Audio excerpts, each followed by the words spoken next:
Hatsune Miku is the heroine for socialist weebs, which is ironic enough because at first glance, Miku is a prime example of commercialization and consumerism, which are polar opposites of socialism.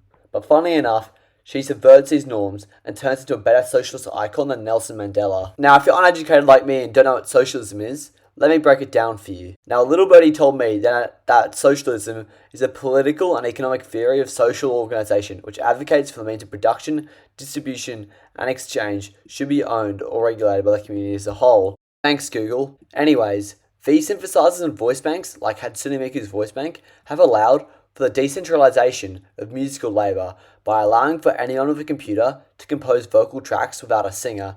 Obviously, this creates for a decentralized creative economy, which fast removes the barrier between worker and means of production, which also allows for a more collaborative and creative market, where indie artists can make songs that can compete with Hollywood label artists. And artists like Awoka were able to thrive due to the opportunity created by Hatsune Miku, as despite the fact that they didn't have the same access to industry standard studios, their passion and the lack of censorship shone through, allowing them to thrive in ways never seen before in the music industry. Because instead of having to tirelessly network to find the right singer to fit your music, you were just able to use Vocaloids like Miku and Kaido.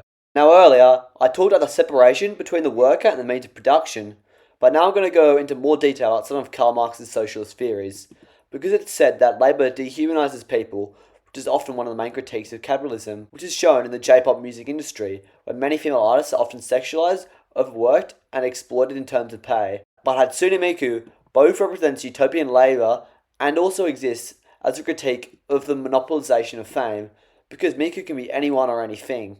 I mean, look at the Brazilian Miku trend. Excuse me? Are you British? Oh no. Oh no.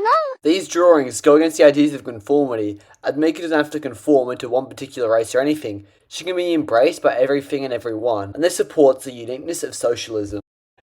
Now, me personally, I don't think it's outrageous to say that Yuta resembles open source capitalism. And while Hatsune Miku's main voice banks are created by Krypton and are hidden behind a paywall, there are a few fan-made Miku voice banks, which attaches Miku to open source socialism. Now, these voice banks being fan-made is an example of the worker controlling the means of production, one of Karl Marx's socialist theories. Now, even though these voice banks don't specifically represent Miku herself, it's fair to say, in my eyes, that she's the mascot of the Vocaloid community, which extends far beyond just that, because she's the gateway to the Vocaloid community and one of the reasons why it's become so popular today.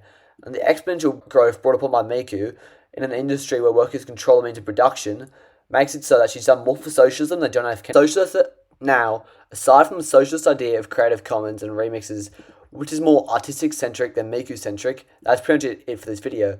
But I wanted to use this end part to whinge about YouTube. For some reason, I went from getting like 10 to 20k impressions per video to 1 or 2k for the last two for literally no reason.